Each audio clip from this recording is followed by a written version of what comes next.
നമ്മൾ വന്നു ഗൈസ്, നമ്മൾ ഡേ 9 സ്റ്റാർട്ട് ചെയ്യണം ഗൈസ്. അപ്പോൾ നേരെ ജിമ്മിലേക്കാണ്. കുറച്ച് ലേറ്റ് ആയിട്ടുണ്ടായിരുന്നു, ഓഫീസിൽ നിന്നപ്പോൾ ലേറ്റായി. അപ്പോൾ നേരെ ജിമ്മിലേക്ക് പോയി. നമ്മളിന്ന് ചെസ്റ്റും ട്രൈസും മാത്രമാണ് ചെയ്യുന്നത്. ആപ്സും കൂടെ ചെയ്യാൻ വെക്കുന്നുണ്ട്. ടൈം ഉണ്ടെങ്കിൽ ആപ്സും കൂടെ ചെയ്യണമെന്നാണ് വിചാരിക്കുന്നത്. അപ്പോൾ അങ്ങനെ ചെസ്റ്റിൻ്റെ വർക്കൗട്ട് സ്റ്റാർട്ട് ചെയ്തു. ഇൻക്ലൈന് ഡിക്ലൈന് ഫ്ലൈസും കാര്യങ്ങളൊക്കെ ചെയ്യണമെന്നാണ് വിചാരിക്കുന്നത്. അപ്പം ടെസ്റ്റിൻ്റെ വർക്കൗട്ട് സ്റ്റാർട്ട് ചെയ്ത് നമുക്ക് 12 മാറി മാറി ചെയ്തു.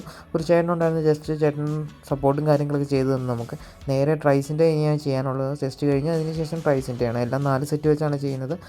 4 വർക്കൗട്ടും ഉണ്ട്, ചെസ്റ്റിനും ട്രൈസിനും. അത് കഴിഞ്ഞിട്ട് നമുക്ക് ഓൾറെഡി ലേറ്റ് ആയതുകൊണ്ട് പെട്ടെന്ന് ചെയ്യണമെന്നുണ്ടായിരുന്നു. പക്ഷേ നമ്മൾ നല്ല ടൈം എടുത്ത് തന്നെയാണ് എല്ലാ വർക്കൗട്ടും ചെയ്യുന്നത്. കാരണം അത് കഴിഞ്ഞിട്ട് ഫ്ലൈസും കാര്യങ്ങളും ചെയ്ത് ചെസ്റ്റിൻ്റെ ലാസ്റ്റ് വർക്കൗട്ടാണ്. അത് കഴിഞ്ഞ് ട്രൈസിലേക്ക് കിടക്കണം. ട്രൈസിൻ്റെയും 3 വർക്കൗട്ട് ചെയ്യാനാണ് പ്ലാൻ ചെയ്തിരിക്കുന്നത്. അങ്ങനെ എല്ലാ വീഡിയോസും നമുക്ക് ആഡ് ചെയ്യാൻ പറ്റിയിട്ടില്ല, കാരണം ടൈമിൻ്റെ ഇതുണ്ട്. അതിനുശേഷം 4 വർക്കൗട്ടാണ് ചെയ്തത്. അത് കഴിഞ്ഞിട്ട് കുറച്ച് നേരം ഡിപ്പും കാര്യങ്ങളും എടുത്ത് നേരെ ട്രൈസിൻ്റെ വർക്കൗട്ട് ചെയ്യാൻ പോയി.